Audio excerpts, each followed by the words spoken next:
and welcome to this week's episode of the Weekly Ring for Friday, October 6th. I'm your host, Ebony Duell, and we hope you are having a successful midterm week.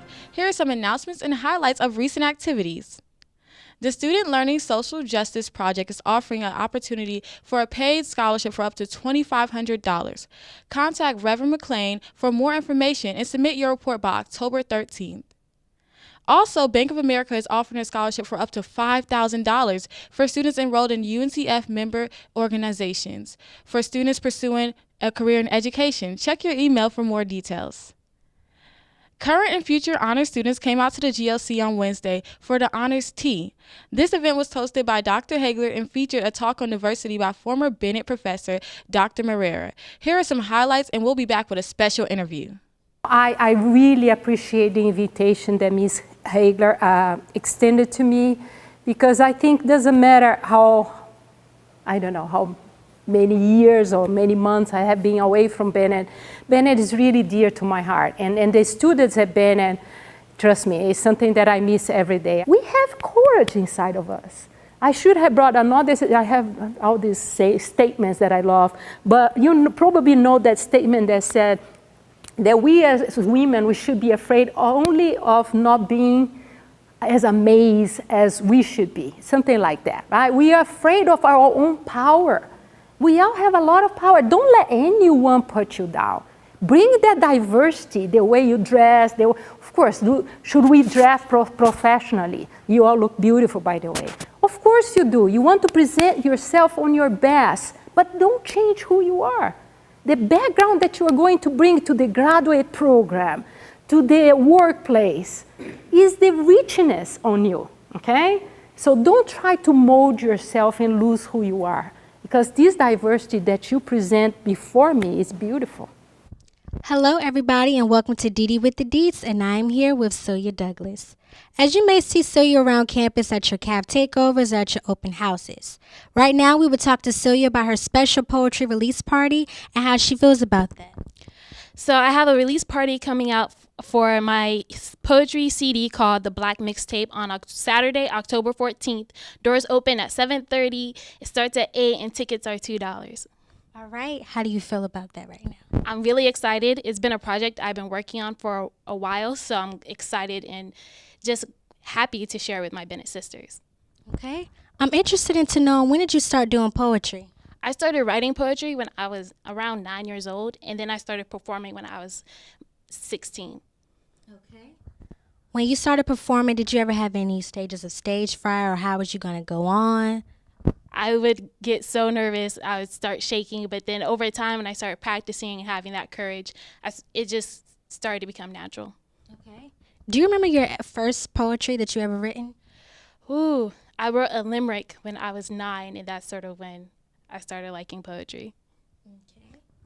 Okay. With your first show here at Bennett College, do you know the details of what you're talking about, or it's going to be a surprise for all of us, or... What I can say is that there's going to be great discussion, and I'll be performing as well, so you get to hear the poetry live. With everything that's happening now as far as Black Lives Matter, I thought it would be great for a collection of my poetry to just be dedicated towards that. And I'll be selling CDs and T-shirts. Okay. And what about the Black Lives Matter thing that made you so motivated? I believe that poetry is a way for us to heal. And so I thought that using my voice and my words can heal other people and inspire other people to get involved, to express themselves as well. All right. How did your education tie in with your poetry? Well, as an English major, I study various works such as William Shakespeare, William Wordsworth, Nikki Giovanni, Gwendolyn Brooks. So I study the classics for me to help find my own voice and my own style. Thank you so much, Celia. And don't forget, you Bennett Bell, 7:30. The doors will open, and 8 o'clock the show will start for the Black Mixtape. And now we will start with Azare Bateman on the footage of the march that just happened this past Tuesday. What is this event that we're here for? This is an event in an effort to raise the political awareness and voice of Black women in Greensboro. So we're marching 100 women strong, in addition to our friends that have come out to help us march. So it's not just about women, but also, people that support us coming out, and we're marching 100 women strong down to the courthouse to vote during early voting for Greensboro City Council elections. So as young people and of course women who are always in the minorities, we're striving to vote for politicians who actually listen to our voice, who actually want to know what it is that a young person is worried about striving for, how to make a better society, and more importantly, how to create jobs, because college debt is a major factor. So how do you feel about your chances now? I feel really good. We knew getting into it that it was going to be an uphill battle, but we wanted to shift the political conversation and make the local election more issue based. But since I've been in it, I think that people have been really receptive to our campaign. I think we have great visibility, whether it has been controversial or not. So I'm feeling really good about our chances, and just really excited to be able to see it through next week on the 10th, as we are hoping that we'll be able to push through the primary. Woo! It takes a bell, woo, to do it well. I love it, I love it. Want no problem with us. If one more system try to stop me, it's gonna be some Bennett bells ringing in your lobby. Woo, woo. And for all of you out there, don't forget to vote. In other news, contact Dr. Valerie Ann Johnson and spread the word about the upcoming event, Black Communities, a conference for collaboration. Check out your email for more details. The Cultural Visions Art Exhibit continues until October 28th in Steele Hall Gallery. Come out this week and enjoy the work. We just got word that Azrae Bateman, the organizer of the march, is back in the building. Hi, Azrae, how are you? I'm doing well. How are you? So what made you put this whole march together? I was inspired by the women's march that took place in D.C. this past weekend, so I thought, while that's trending, why not make Bennett trend as well? And how long did it take for you to put the march together? A week. A week of work, preparation, a lot of meetings. You seem pretty interested in politics. Have you always been interested in politics? I have always been interested in politics since I was a young girl. So, Azrae, I want to thank you for your hard work and dedication and having all the bells come out and meet you today to march to the polls. Thank you. Let's catch up with Kyra Pierce, who has some information for GHOE. I'm Kyra Pierce. It's GHO weekend here in Greensboro. I'm with Officer Richmond to talk about any safety tips and information that we may need to know or that we need to know. So what do we need to know for this weekend?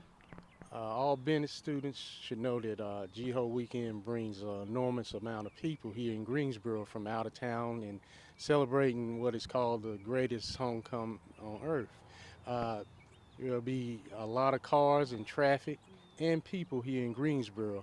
I want all Bennett students to be cognizant of their safety. Carry your cell phones in case emergency. Be able to dial 911 or here at Public Safety for assistance. Travel in pairs, and always be cognizant of your safety. Refer to on your website, we have parking issues that will happen up near the Honors Dorm that will be closed during the GHO weekend to stop traffic going back and forth through that area. And it will reopen after GHO weekend is over with. Alumni Fairs will be holding a parking fundraiser right here at Washington Street for Bennett College. And there'll be an incredible amount of cars parked there. And always watch where you're going. A lot of people not aware of their surroundings and just don't get run over, and just follow all rules that officers will give you. Greensboro Police Department will be patrolling heavy. They will have extra officers on duty that will be riding foot patrol on bicycles. We have the EMS in case someone gets injured that will be patrolling this area and this area here over behind ENT and doing around the stadium. You have vendors down there, but just be careful of have fun and be careful of your surroundings, and always carry your cell phone and always have it where the battery is working and when you need it. It should be an incredible weekend. The weather should be fine, and I hope all our Bennett students will have a good time. Okay. And does the parking cost? Yes, I'm not sure what they will be charging, but like I said, Alumni Affairs will be holding that with Mrs. Franklin, and I know last year they charged maybe $10 to $15 per car, and but it's a good fundraiser for Bennett. Okay. Thank you, Officer Richmond. And will you be participating in any of the festivities this weekend? I won't myself. My cousin's son plays on the football team, Mac McCain, but I will be listening and hoping ENT will win the game. Awesome. Thank you so much again, and back to you, Ebony. Thanks for tuning in to this episode of the Weekly Ring. If you have any information you want to get out there or want to join us here in the studio, you can contact us at info@bennett.edu. I want to wish you all a safe GHOE and a happy fall break. I'm sure your week will be better than mine because I just lost a 5-page paper. But I'm going to go finish it now. Oh, wait, one more thing.